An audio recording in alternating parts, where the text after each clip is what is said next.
acola, one of the favorites to win the whole event, possibly.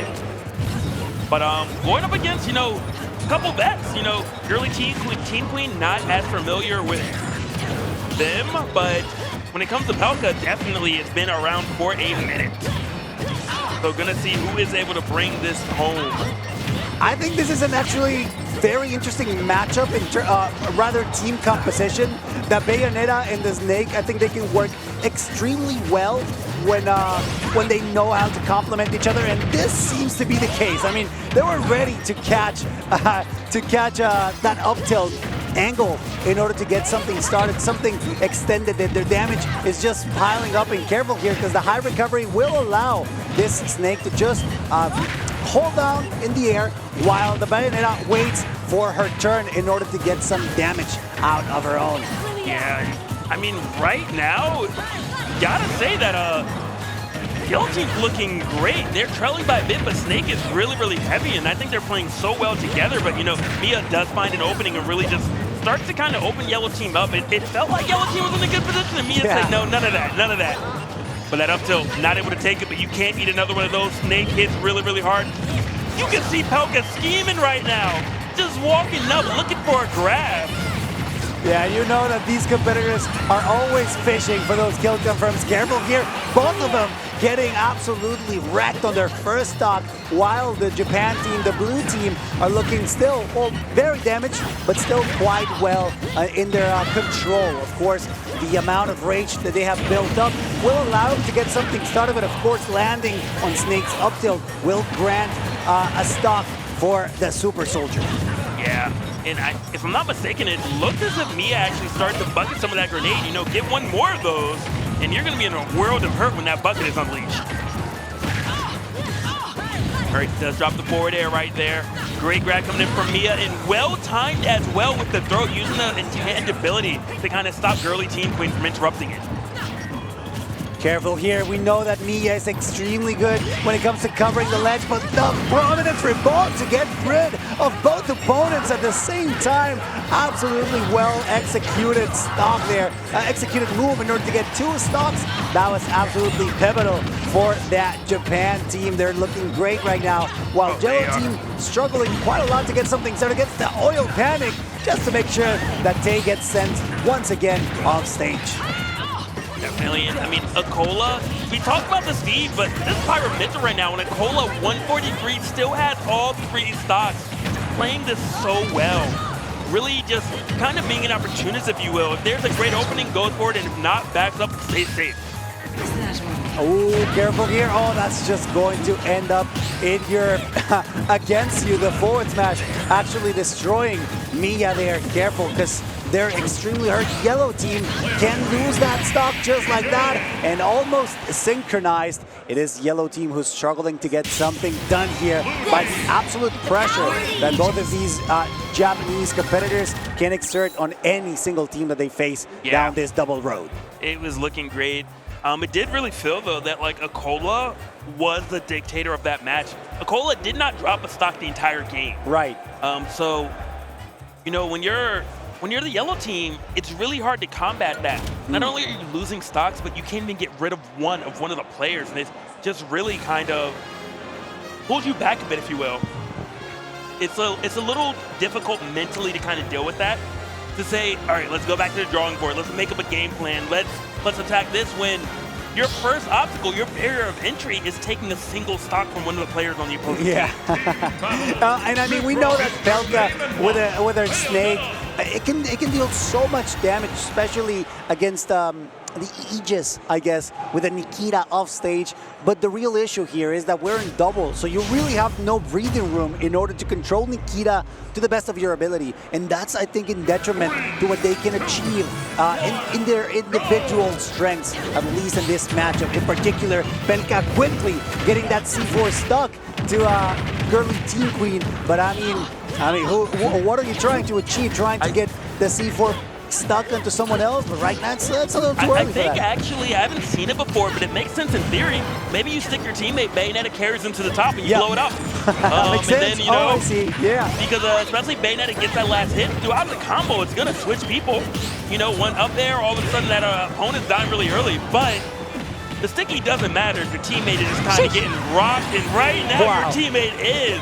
Please pass the ball. And Acola says thank you for the layup, and you are just demolished.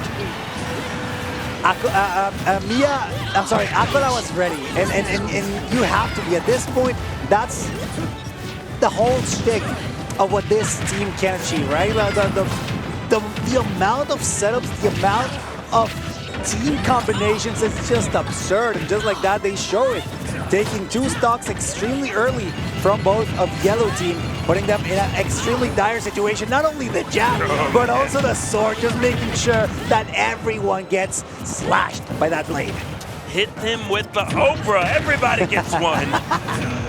Man, and just blue team looking great right now. Acola at 101, Miya at 115, but they're both on their first stock, still have not died at all, and yellow team is definitely starting to approach that kill range, especially if Aegis gets their hands on you. Definitely careful here. Miya trying to get something started. Great patience, knowing that the up tilt is coming soon. Make sure to stay on their shield. Great recovery, aggressive recovery from Acola. Still surviving, quite surprising. Maybe not a lot. We know that Game & Watch stays alive for quite some time, but just like that, stocks are taken. It doesn't matter if you take your friends as well. As long as you keep the lead, that's all that matters. And I think one big thing you pointed out earlier was that Miya was able to, kind of predict the up tilt from Pelca. Whenever, anyone on blue team is high damage, Pelca runs over and starts trying to do the up tilt. And these players are so talented, they're going to hold the shield and punish you every single time. Yeah. You're going to have to start implementing a different option if you want to take these stocks and really allow Snake to do what Snake does best, which is kill opponents relatively early. Yeah, I agree. Now, careful here because Mythra is going to try to circle around Snake at this point. Now that Pyra comes out, you know that either of them are in danger. Gets the oil panic as well. Absolute madness here from Miya. Yes, Snake gets the stock. But careful here because it's not looking pretty for the Snake main, who's currently stuck off stage. But once you touch the ground, you know that Pyra will be ready to slice and dice you to make sure that you absolutely relinquish your stock. Yeah. I mean, I will say that yellow team did manage to take a stock from Acola this time. So a little bit better in that regard, but it's just so still rough. Yeah, See? It's Acola and Miya. These are phenomenal players. We've seen them at several events, and they always perform well individually. Now we get to watch them together? Man. No, I agree with you. And I'm sure that Pelca and GrlyTeenQueen are struggling like that. Because, I mean, at this point, nothing is working. Maybe a counter pick. We do see a Diddy Kong come out. Interesting approach. Interesting counter pick. I got to say, I don't know. Diddy Kong, he's good. He's a great character. Don't get me wrong. But maybe if you get caught off stage, you could find yourself in dire situations. Espargo at Super Smash Con asks Watermelon Willface. The answer is yes. I saw him earlier. I said hello. And as per usual, he asks, Cirque, what are you doing here? And I'm like, well, I do commentary. That's what I do. Shout out to my boy from Tijuana, my hometown right now. Love it there. House for one of the strongest regions in Mexico. I know this is something that not a lot of people get to know or listen to, but it is true. Now, careful here, because Miya and Acola still looking great, and this is their last. It could be the first to be all that we see in this block. I will say that Pelca and Girly Green team are doing significantly better right now, and maybe the switch to Diddy is what was needed. A lot of people forget, not just that Diddy's a good character, Diddy is one of the best characters in doubles. I agree. You have high priority to attack, quick buttons, a quick character, and a banana.